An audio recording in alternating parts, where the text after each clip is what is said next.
Salut à tous, c'est Wattman. Aujourd'hui, une nouvelle vidéo. Après l'électricité, j'ai reçu quelques pièces. Donc hier, j'ai fait une autre vidéo qui n'avait pas rapport avec la moto. Donc je sais pas, je l'ai pas encore mise en ligne. Je ne sais pas si certains d'entre vous l'ont vu. C'est une petite intervention sur une Subaru. Donc j'ai eu quelques difficultés qui n'étaient pas prévues. Donc aujourd'hui on revient sur la moto. J'ai reçu quelques pièces, je vais vous montrer ça, rien d'extraordinaire. Ça concerne l'échappement et la tête de fourche. Donc j'ai pris quelques libertés, j'ai pris un tout petit peu d'avance, pas grand chose. J'ai présenté la tête de fourche sur la moto, j'ai juste posé comme ça vraiment très rapidement avec le bout de fil de fer. Il n'y a absolument rien de définitif. Je ne sais pas encore comment elle sera fixée au final. J'ai pas encore les bracelets pour les guidons. Là, tout ce que j'ai fait, c'est que j'ai enlevé le T supérieur pour rabaisser les bracelets qu'il y a d'origine. Mais malheureusement, je ne peux pas les réutiliser parce qu'ils ont une forme qui fait que, je vais vous montrer sur la caméra de toute façon, que en fait ça frotte au tube de fourche. Si je le descends, je suis limité, j'ai pas beaucoup d'amplitude, je peux pas le descendre de beaucoup. Donc du coup ça va pas correspondre à ce que je vais faire. Donc je vais en retrouver, j'attends la fourche, j'ai pas encore reçu la fourche de la XJR qui a priori d'après mes recherches ferait 43 mm au niveau du tube, alors que sur la FJ d'origine c'est du 41 mm, donc ça veut dire que déjà il va y avoir un petit upgrade de la fourche, donc ça c'est bien. C'était prévu mais ça confirme, et ça veut dire aussi qu'il me faudra des guidons bracelets en 43 mm. Donc ça je m'en occuperai, ce sera une commande que j'ai pas encore passée. J'attends d'avoir la fourche pour être sûr et certain. Et donc là on va s'occuper de regarder ces petites pièces. Alors je vais vous montrer ça. Donc on a dans un premier temps, je ne sais pas si on m'entend, on a le collecteur. Donc le collecteur il est cool. C'est un FJ spécifique, pas du tout pour l'année de ma moto, mais c'est pas très grave. Il est en excellent état, je ne sais pas si on peut voir. Il est vraiment propre, il est vraiment beau, je suis très content. Il est laqué gris foncé. J'ai pas l'impression qu'il ait beaucoup chauffé. Que dire d'autre? Il m'a laissé les embouchures. La sortie est vraiment d'un gros diamètre. C'est du 61 mm extérieur. Donc j'ai cherché un petit peu hier. Et une partie de la nuit, un silencieux qui s'adapterait dessus, que je pourrais éventuellement modifier pour l'adapter. J'ai rien trouvé de probant jusqu'à une certaine heure de la nuit, je sais plus, où j'ai trouvé un silencieux. Alors c'est très étonnant parce qu'il est de la même couleur, il est gris laqué comme ça, gris foncé. Il a le bon diamètre d'entrée, il est pour une FJ, mais c'est pas le même vendeur. Mais vraiment c'est identique, a priori ça se monte en lieu et place. Donc j'attends de le recevoir, je l'ai commandé sur eBay. Donc pareil, j'ai pas forcément de lien à vous donner puisque c'est de la pièce d'occasion, donc ça n'aura pas gros intérêt. À savoir que quand je le recevrai, j'essaierai de le présenter pour voir. Mais pour faire un ordre d'idée, je crois que le silencieux je l'ai payé 70 €, quelque chose comme ça. À mon avis il va être un petit peu long, donc je vais devoir le couper, le raccourcir un petit peu, faire un peu de soudure, on verra ça à l'instant T. Et celui-ci, il est vraiment dans un état vraiment très très bon, hein. Je suis agréablement surpris. C'est vraiment cool, ça fait plaisir. Ça fait plaisir. Et celui-ci, je l'ai payé 100 € tout rond, livré à la maison. Donc voilà. Maintenant, on va passer à la tête de fourche. Donc je pense qu'on la voit un petit peu d'ici. Je l'ai vraiment posé vite fait. Je vais me rapprocher. Voilà, donc on se rapproche. Donc bon, pour l'instant ça donne pas grand chose. On a une vague idée de ce que ça va donner à la fin, mais c'est pas définitif. Au niveau de la hauteur, il va sûrement y avoir un petit peu de travail. Donc là on voit, hein, j'ai fixé vraiment très vite avec du fil de fer. Certainement que cette patte va être coupée. Ce support là, je me suis rendu compte qu'il était cassé. Je ne sais pas si on voit bien, et on voit que la soudure a lâché ici. Donc ici, ouais, ça a lâché là. Je sais pas si on voit un petit peu peut-être. Donc ça va être supprimé, ça va être déplacé. Et puis au niveau de la tête de fourche, Là, bon, ça rend pas parce que comme je disais, bah tiens, justement, je vais en profiter. On voit que c'est ici que ça gêne. Je sais pas si on voit bien, mais ça se met à frotter à la fourche. Donc je ne veux pas les réutiliser. Mais de toute manière, comme j'ai dit, cette fourche-là fait 41 mm. La prochaine fait 43. Donc ben, du coup, on va attendre la nouvelle fourche et puis on verra, on avisera en fonction. Ensuite, je me suis rendu compte que les mètres cylindres vont très certainement frotter quand ce sera définitivement installé. Je ne sais pas encore tout à fait comment, mais ça va très certainement frotter. Donc ce matin, ben, j'ai commandé, j'ai réussi à trouver un mètre cylindre d'embrayage, un mètre cylindre de frein qui viennent d'une YZF 750R type Genesis. Donc j'ai commandé ça ce matin, j'en ai pas eu pour très cher, donc je mettrai à la fin, je ferai un petit récap de ce que ça m'a coûté. Et là où j'ai eu de la chance, c'est qu'au niveau du mètre cylindre, donc j'ai réussi à avoir les durites aviation qui vont avec, le répartiteur, donc parce qu'il y a une durite qui part qui ensuite se divise en deux pour aller à chaque étrier, et le gars laisse avec les étriers. Donc je pense que c'est les mêmes que ça, mais ils ont l'air plutôt en bon état. À mon avis, je vais passer sur des étriers R1, donc je pense que ça pourrait être que mieux. Mais bon, si jamais, eh ben, j'aurai les étriers en plus, je pourrais toujours les revendre, une trentaine d'euros, pas grand chose. Ça remboursera toujours une partie de mon achat. Donc ça devrait être pas mal au final. Ensuite, ben non, j'ai rien touché à d'autres. Donc aujourd'hui, ce que je vais faire, on m'a fait la remarque que le son n'était pas forcément tip top sur cette caméra.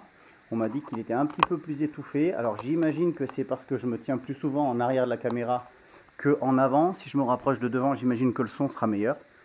Donc peut-être je vais filmer tout ça en accéléré. Donc je vais démonter les 4 tubulures. Je vais démonter les 2 silencieux. Et ensuite on verra selon le temps que ça me prend ce que je fais de plus. Sûrement enlever le réservoir aussi, je pense. Donc ça c'est très vite fait. Et puis si jamais il y a besoin de compléments, je ferai certainement une voix off pour expliquer de manière plus claire ce que je fais. Et puis ça me permet d'avancer en rapide parce que c'est pas forcément super intéressant à voir quelqu'un qui enlève des vis ou qui galère à enlever des vis. L'essentiel c'est de voir où sont les vis, comme celle-ci par exemple qui est très rouillée. Je sais pas si on voit bien. Celle-ci là, elle est vraiment très vilaine. Donc je risque de galérer un petit peu. Donc voilà. Donc c'est parti pour le démontage.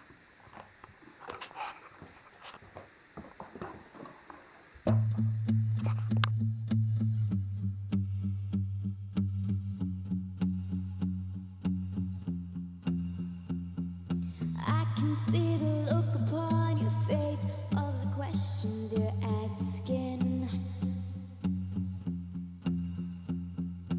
I can see the look upon your face, all this time is moving past me.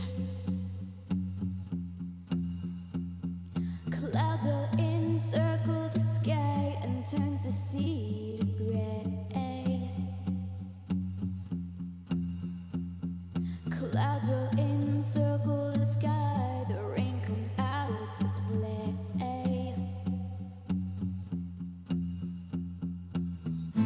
You never knew me one bit. Oh baby, please admit it. It's your imagination. This ain't no realization.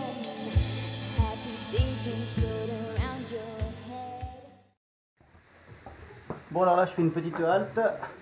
Donc de l'autre côté je suis bloqué par une vis cruciforme qui ne se défait pas, en tout cas pas à la main. Donc on va utiliser le petit tournevis à frapper. Voilà, avec la bonne empreinte pour ceux qui veulent voir. Et on va extraire cette vis.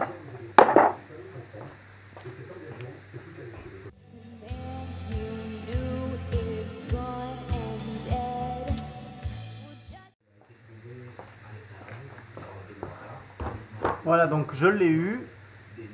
Elle était pas mal abîmée quand même.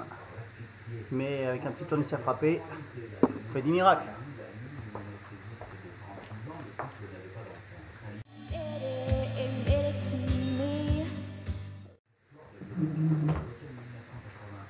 Voilà, donc j'ai retourné la moto parce qu'on va intervenir là-dessous, j'ai quelque chose à démonter. J'ai l'impression que la boîte à fumée elle tient, il y a quelque chose qui la tient. Donc je vais regarder, je vais peut-être devoir la mettre sur la béquille latérale pour avoir plus d'accès. Donc on va voir ça. Into my eyes and you'll see you never knew me at all.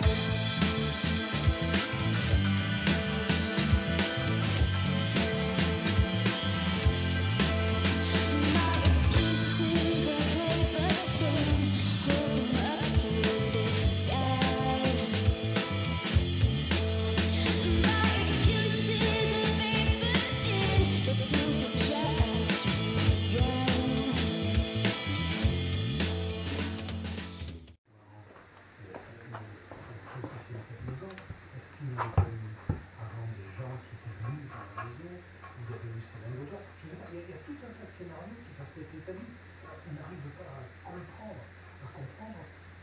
Ok, bon, j'ai monté le collecteur, j'ai mis que 2 brides pour l'instant. Au niveau de la bride arrière, sous le bloc, je tombe pas en face, mais pas de beaucoup, mais je tombe pas en face. Donc c'est un problème, mais c'est pas irréalisable. Enfin, je veux dire, ça va pas être quelque chose qui va me bloquer définitivement.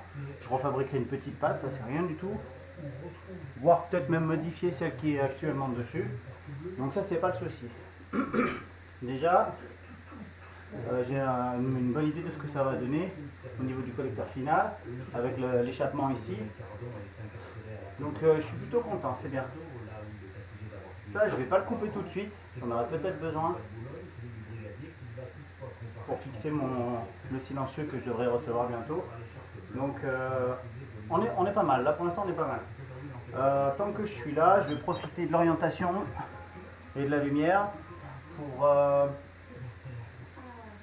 je vais démonter le système de frein ABS déjà, si j'arrive, si j'ai accès, et la tubulure.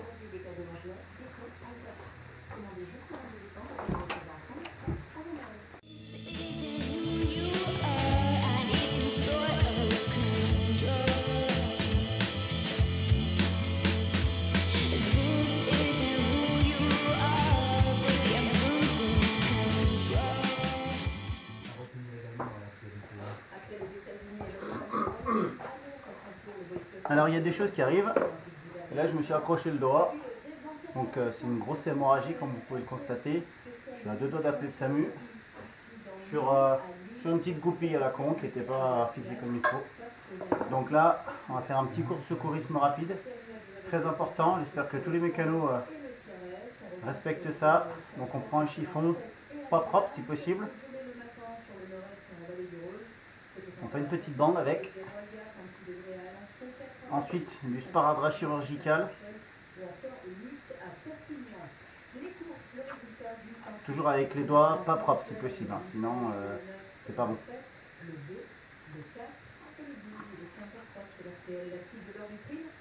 Voilà. Parce que le plus important c'est de ne pas salir les outils. Le doigt c'est pas grave, ça repousse.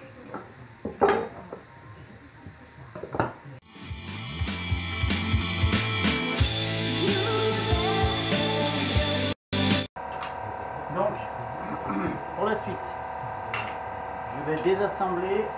Là, on a des durites rigides qui repartent vers l'avant. Donc ça concerne que l'ABS. Donc on a une durite qui vient du mât-cylindre, une autre qui retourne vers l'avant. Et donc qui est gérée par la centrale. La centrale, elle a une entrée, elle a 2 sorties. Enfin, elle a même 2 entrées, parce qu'elle a une entrée pour l'avant, une entrée pour l'arrière. Une sortie pour l'avant, une sortie pour l'arrière. Donc là, je vais désassembler ces durites rigides parce que c'est pour éviter d'avoir trop de longueur quand je vais les enlever d'ici. Donc ça, c'est des choses qui ne vont pas rester. Pour ce faire, quelque chose qu'on utilise aussi en voiture, en mécanique automobile. Moi, j'appelle ça une clé à détuyauter, je ne sais pas si c'est réellement le terme. C'est une clé qui est 3/4 ouverte, où il y a juste le tuyau qui passe et ça permet d'avoir beaucoup de force parce que c'est des vis qui sont plutôt fragiles.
Alors celui-là, je le sors pas souvent.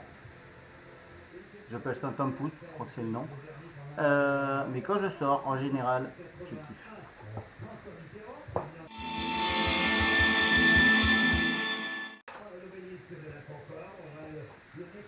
Ça, c'est la centrale ABS avec sa pompe. Je ne sais pas comment on la teste, j'essaierai de trouver pour voir si elle fonctionne. Et si elle fonctionne, ben, j'essaierai de la vendre. Ou alors je vends tout tel quel, avec le capteur, avec les durites, le mètre-cylindre. J'avais pas de voyant ABS, donc je suppose qu'il fonctionne. J'avoue que je ne l'ai pas testé. Dans le doute, je sais pas, on verra.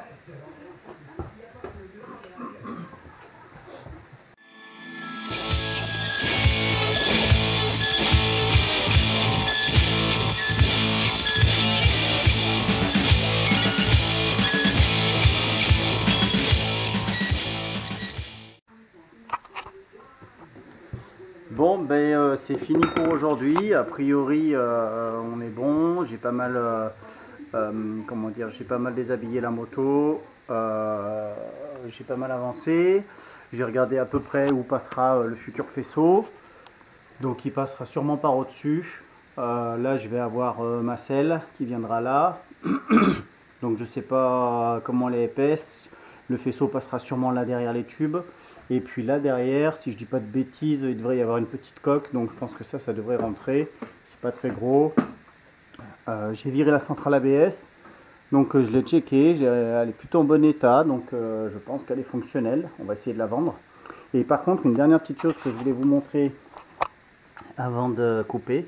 En me penchant dessous, je me suis rendu compte que il semblerait que là, il manque un écrou, une vis en tout cas. Et ben, en essayant de voir à travers le trou ce qu'il y avait, je me suis rendu compte de ça. Je ne sais pas si vous voyez. Donc ça bouge. Donc il va falloir que je démonte cette partie-là. Je ne sais pas trop comment encore, parce qu'apparemment c'est en un seul morceau. Donc, parce que à mon avis, il va falloir que je perce ici et que je taraude, parce que de l'autre côté j'ai un écrou. Enfin, j'ai une vis. donc j'imagine que là, il y avait une vis, qu'elle a été cassée. Donc, je ne sais pas si c'est un démontage, si c'est un remontage, si c'est une chute, j'en sais rien. Ça, du coup, ben, on voit que c'est pas vraiment serré. Donc, ça fait pas du tout le taf. Donc, j'ai pas de rigidité. Donc, c'est pas quelque chose que je peux garder comme ça. Ça m'arrange pas trop, parce que j'avais pas prévu de démonter ici. Mais bon, comme ça, on fera tout propre, tout comme il faut. Et puis voilà. Donc, en attendant, je vous souhaite le meilleur. Prenez soin de vous et puis je vous dis à la prochaine.